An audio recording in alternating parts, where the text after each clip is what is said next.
Welcome everyone, A Guy Trying here, and welcome to Leviathan Watch 2025. We've encountered these types before, but there are at least 6 more on their way as we take to the sky in October. Some would have you believe that they are cute and playful, while others are outright attacking the brave expeditioners sent into the tumult as scouts. However, today we're going to be talking about the deceptive among these titans. Let's get into it. As his moniker suggests, Alelo is an eerie creature who isn't being completely honest with us. While Alelo is a gigantic character as you'd expect from a Leviathan, there is a sinister and unnatural secret hidden as well. We've seen things like spells and permanents that can create characters, but this affront to the natural order of our world acts as spell and character simultaneously.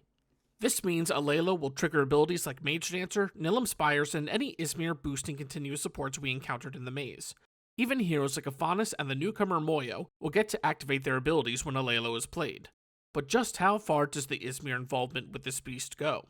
From the lowest disciple all the way to their own bastion, the Katagir, the Izmir are attempting to cheat this monster out earlier. Several well-known Eidolons are thought to be assisting Alelo through recursion, as well as the institution known as the Stage. And I'll have to issue an apology because what I showed on this very program as a fun parlor trick has now been tainted, with a simple sleight of hand being able to return this threat for another play.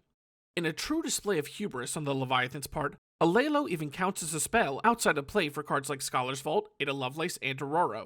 Is there nowhere safe from this monstrosity? You might see this character and think how it might interact with a certain new hero due to the 5 base cost from hand and reserve, but I believe it'll be Aphanis who tries to harness this Leviathan's power. Recently, we've seen a fall from grace for the Spellslinger, but Alelo essentially comes out as an Atlas when played by Aphanis, with the potential to get even bigger with each additional spell cast. While the cost is certainly higher than Aphanis would have wanted up until recently, this could find a place in whatever new builds may come for the old-timer. But if that cost is just too high, the rare will reduce the cost, but also the base stats by 1. This will let Alelo fit easier into a day's cost curve, but I currently don't feel it gives enough benefit to require the upgrade. But Izmir is not the only faction attempting to commune with this creature. Findings have concluded that Axiom members have also made an appearance at the scene, with Alelo adapting to their surroundings. While the Kellen-obsessed engineers don't overly care for spells, Alelo has disguised itself as an expedition permanent to tempt them. The faction does have similar synergies through Sierra, Bliss Guitarist, and Vishvakarma, but will need to rely on cards like Kellen Cylinder, Haven, or Cup-a-Sap to get any meaningful use out of the Gigantic. The thing that is most treacherous about this faction shift is a speculation on uniques. If Alelo uniques maintain their ability to count as an expedition permanent, that means there's the potential for Alterers to use mechanical training or support abilities like Gibble to activate any arrow effects the unique may have. I don't know for certain that this will be possible as I've yet to encounter any such uniques, but it's a troubling thought to be sure. While we still don't know much of what awaits us in Skybound Odyssey, we've at least been able to uncover a little about this oddity.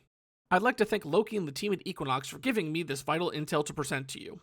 Our journey into the clouds officially begins October 3rd, but early sightings will be at your local stores starting September 26th. What do you hope to find on our next expedition into the tumult? Let me know in the comments.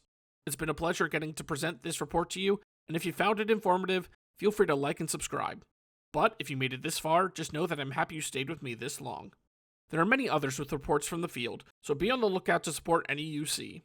As with other spoiler seasons, I have a spreadsheet looking to consolidate information about reveals, which is linked in the description, but please do not use it as an excuse to not support content creators. That's all for now, but I hope we see each other again.